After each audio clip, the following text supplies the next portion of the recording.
Good evening. For a while now, I've been wanting to start an interview series for my YouTube channel. And the goal is to not only interview former Jehovah's Witnesses, but also former Mormons, former members of really any authoritarian religion, totalist cults. And my hope is that it will make it clear that the experience that we have when we leave a group like that isn't a result of abandoning truth.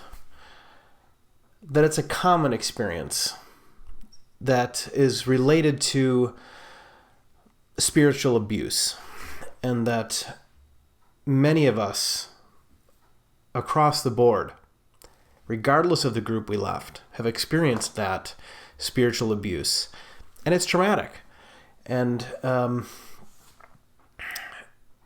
in the process, hopefully see parallels between these groups, not only in doctrine, or maybe least of all in doctrine, but in policy and in thought patterns. So that's my intention with this new series. And I thought a great way for me to start the series would be to share an interview of me. Now, this video was shot within a few months of me disassociating from the organization. The setting was a secular convention in Milwaukee. I remember walking into the convention, and within the first probably 20 minutes, I thought to myself, these are my people. It just felt so comfortable. And I remember taking notes and being so into it and thinking, man, this is so much better than an assembly, a Jehovah's Witness, Watchtower assembly. And the idea of being able to ask any question and not feel like it was blasphemous, just felt really good. And to be around people that had that kind of thinking, that there's nothing too sacred to question. And they were good people, kind people that wanted to hear my story. And it was just a really refreshing environment. And at the conference, I met the gentleman you're about to see interview me. His YouTube channel is the Godless Engineer. And so he was doing interviews for his channel. And as soon as I saw that he was doing that, I approached him. I said, I just left the Jehovah's Witness organization. And right away he wanted to interview me, which was a lot of fun to do. I talked really fast in the interview. I apologize. But a few things to mention as you're watching the video. I love that he knew about the apostasy trials that are being posted on YouTube.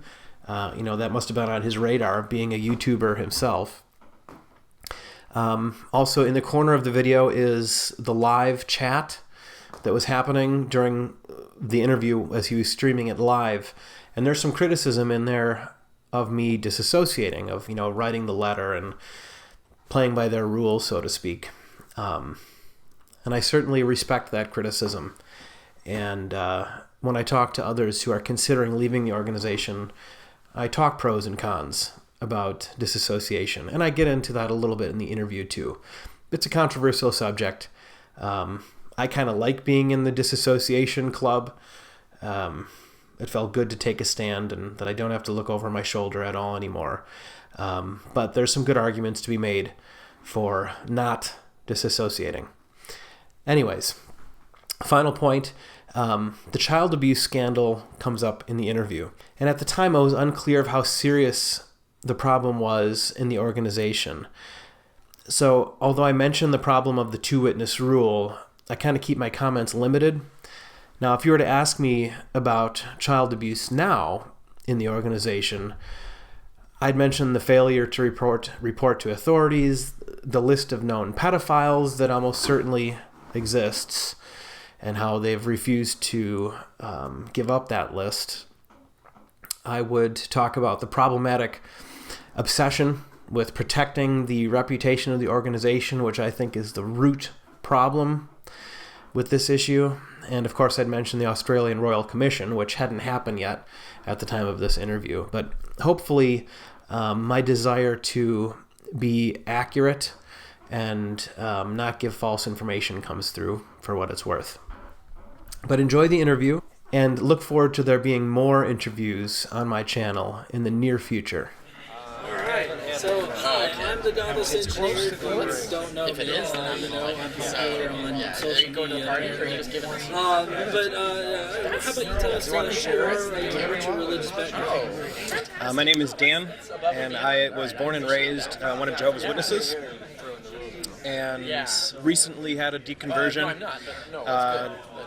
Had a very eventful year that led to me getting the courage together to disassociate myself from the organization, which involves turning in a formal letter to the elders of the congregation, and following that they make an announcement for the congregation, and then everybody in the congregation, including your closest family, to shun you for life. So have you experienced that? Yes. Yeah, it's an organizational mandate that happens around the world. Anytime anybody wants to leave, they know that they face losing their family. It's the primary way that they keep people in the organization. So it's really difficult to leave. And it's also really difficult to allow your mind to explore doubts, because when you know the consequences, the end game of exploring doubts is losing your family. It causes this tremendous conflict in your mind. I struggled with cognitive dissonance for 12 years before I finally got the courage to leave. That fight in my mind between what I knew to be true and what I believed to be true just got to be too much. So I've met those consequences. I've faced my greatest fear, and being here today with these people has been an incredibly positive experience. To be around people that are not afraid of asking questions. I was in an authoritarian religion, a radical authoritarian religion that didn't allow you to question leadership. And so, this has been really refreshing.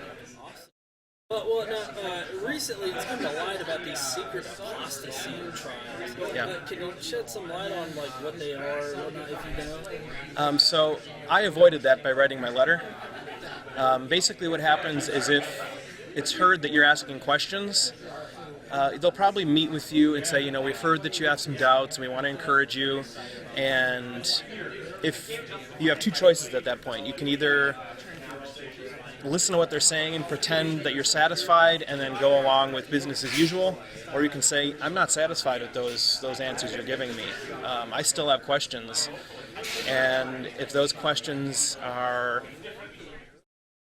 If the fundamental question they're going to ask you is, do you believe that the governing body of Jehovah's Witnesses is God's sole channel for distributing truth? If your answer to that is, I don't know, or no, you're getting a trial. And actually, you probably have a trial even before then. If it's known that you have these questions and you're talking to other people about it, they will call you in. They call it a judicial committee. And it's not just for apostasy. They'll have it for anything that they view as a serious wrongdoing. So if a kid has premarital sex, he will be sat before a judicial committee. They will decide whether they feel he is repentant or not. If he's viewed as unrepentant, he'll be expelled and shunned. So the same thing applies to apostasy, which in their definition means questioning the governing body, or the leadership of that organization, the cult leaders, frankly. So these apostasy trials people have been filming them and putting them on YouTube, which is great. They ask you at the beginning of these trials if you have a recording device, which, you either have to work around it and kind of not give them a straight answer, or just out and out lie. And I give the guys that have done it a lot of credit. They've gotten to the point where they can recognize that these men are not representing God. They use dishonesty in their practices, and so to tell a little white lie and say, no, I don't have recording. And there was one guy that had an iPhone in his tie. That one is great. I love that video. It's like a 5-part video, because these trials go long. Unless you're going to come out right out of the gate and say, I don't believe that the governing body is being used by God, then they'll say you're out the door. But if you try, you can keep it going a lot longer to make points and to kind of draw attention to how twisted the thinking is and all the kind of double standards that they have in this organization. So I give a lot of credit to the guys that have done it, but I didn't want to go through that. Right. So I just did my formal disassociation. There are some people that say that you shouldn't do either one of those things because then you're kind of playing by their rules. So they will just kind of just abandon their faith altogether, and they call that just going inactive. The problem with that is you're constantly looking over your shoulder wondering if you're going to get a letter summoning you to a trial.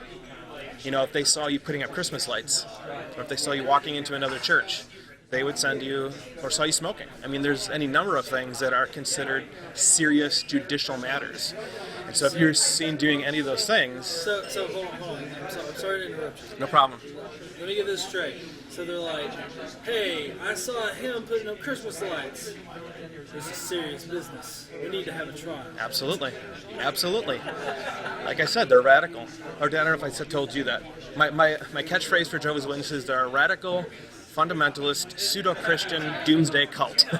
and that there's an example. I mean, you can't put up Christmas lights. You're virtually disassociating yourself by doing that. Because they will send you a letter, even if you're inactive. If they see that you're doing something like that, you could receive a letter that says that you're summoned to a judicial meeting, and if you don't go, they could disfellowship you, even if you're not present, which means they'll make an announcement, and if you're not already shunned, you will be. I know one of the big controversies that's been coming up with the Jehovah's Witnesses has been their strategic abuse of children. What are your thoughts on that? Yeah, strategic probably wouldn't be the word I'd use. It's a touchy subject, and it's one that I don't usually comment on. I make videos on YouTube. If you want to look me up, it's Daniel Wiebe on YouTube. And that's a subject that I've avoided. I've talked about a lot of things, including failed prophecies and the ban on blood transfusions, things like this. Yes, there's definitely a problem with child abuse in the organization.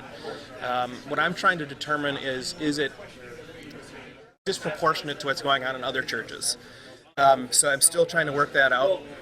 Well, in my own opinion, I don't think that it's disproportionate at all to other churches, but I feel that the way that they try to hide it is kind of on the level of the Catholic Church. Right, and there's a law firm right now, Zalkin Law Firm, has a lot of these cases in the works, and he's gone on record saying that the Catholic Church has at least said mea culpa, and they've admitted that they mishandled things, and Jehovah's Witnesses have not, and very likely will not ever say that, because their policies they feel are biblical.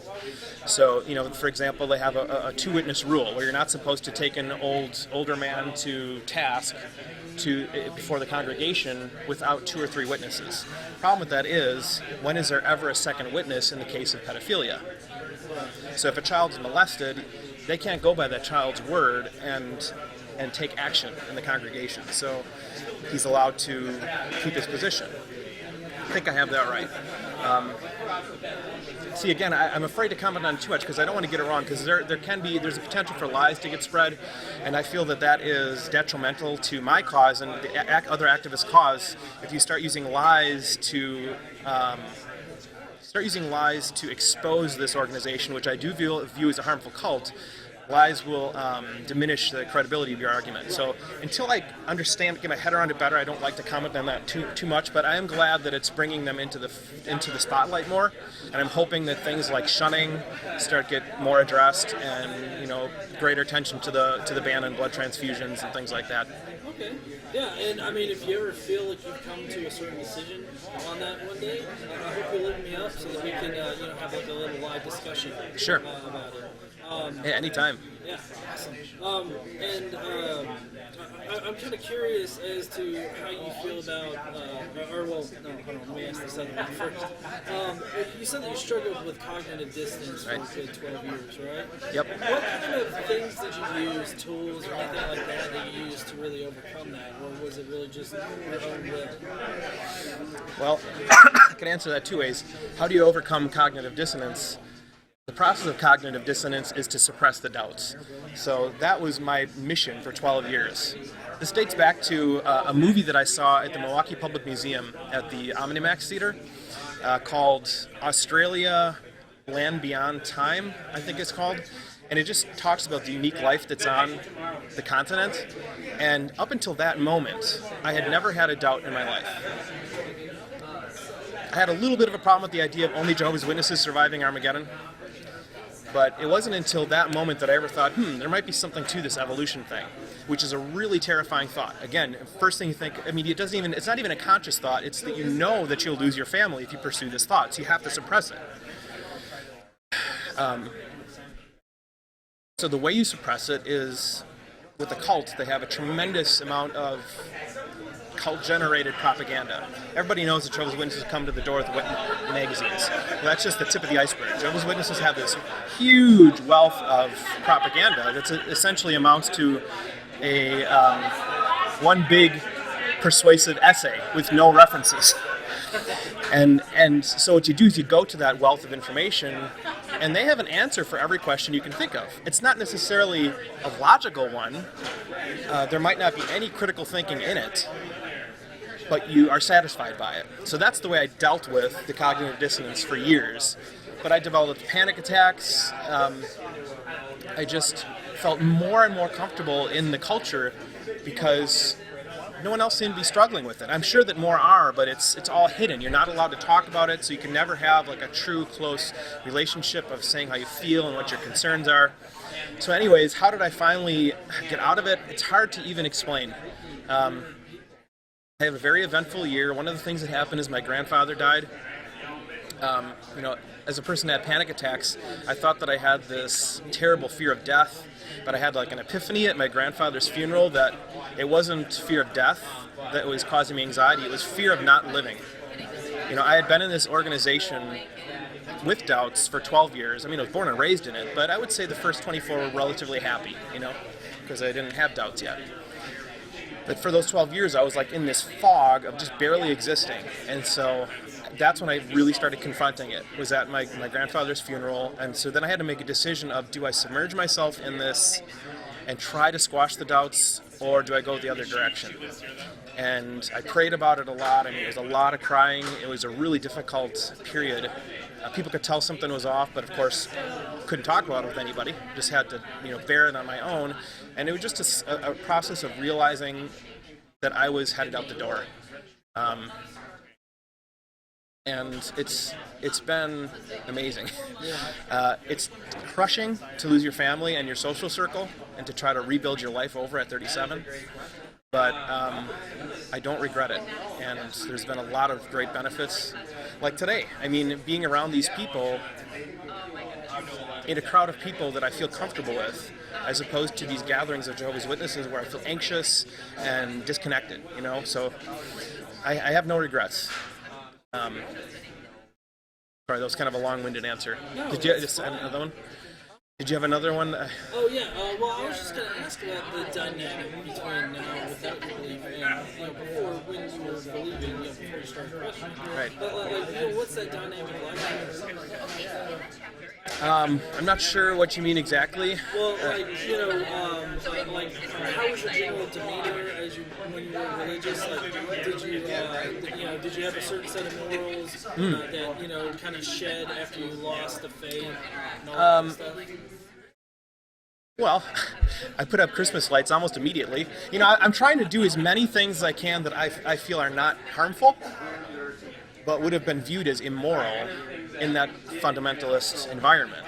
So, I'm trying to check off as many off the list as I can. I disassociated in September. I celebrated my birthday, which they don't do, in November with my non-witness family. I'm very fortunate in that I have a pretty big non-Jehovah's Witness family. There's a lot of people that leave the organization and have nobody, and suicide is a huge issue for these people. 5 to 10 times greater risk of suicide for Jehovah's Witnesses and ex-Jehovah's Witnesses, because you lose your everybody, But thankfully, I do have some non-Jehovah's Witness family who've been really supportive.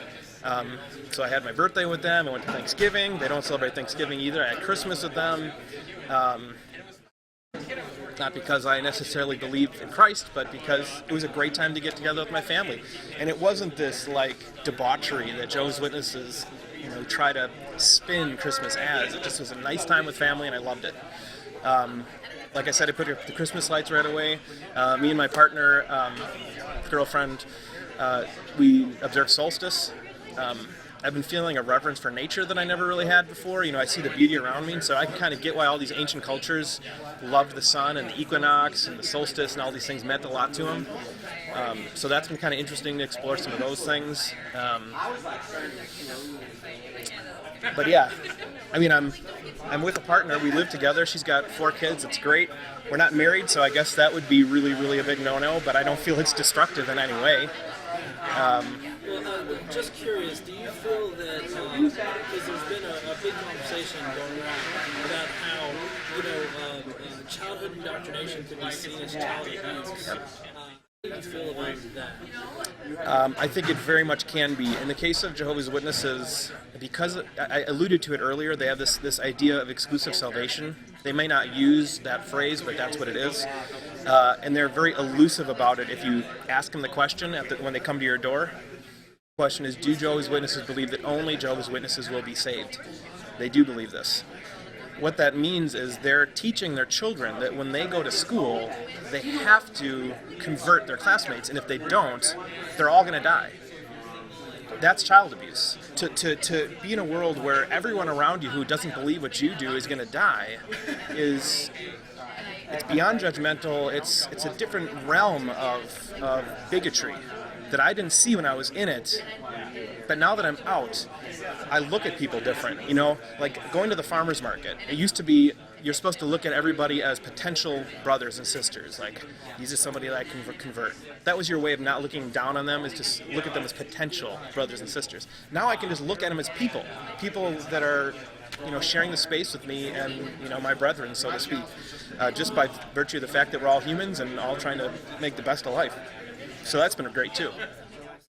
But I do feel that that there is a certain amount of child abuse with any indoctrination, but especially with the really fundamentalist groups. Well, I'm so glad that you were able to talk to me, and I hope that we can connect up over Facebook, and we can do some more discussions about all this, because I'm very interested in it, and I have to say I admire your strength for doing what you did, being shunned by your family. Yeah. And I'm really sorry that you had to go through that. All right, thank you. Thanks a lot. But anyways, like I said again, we'll connect up over Facebook or whatever. Sounds good.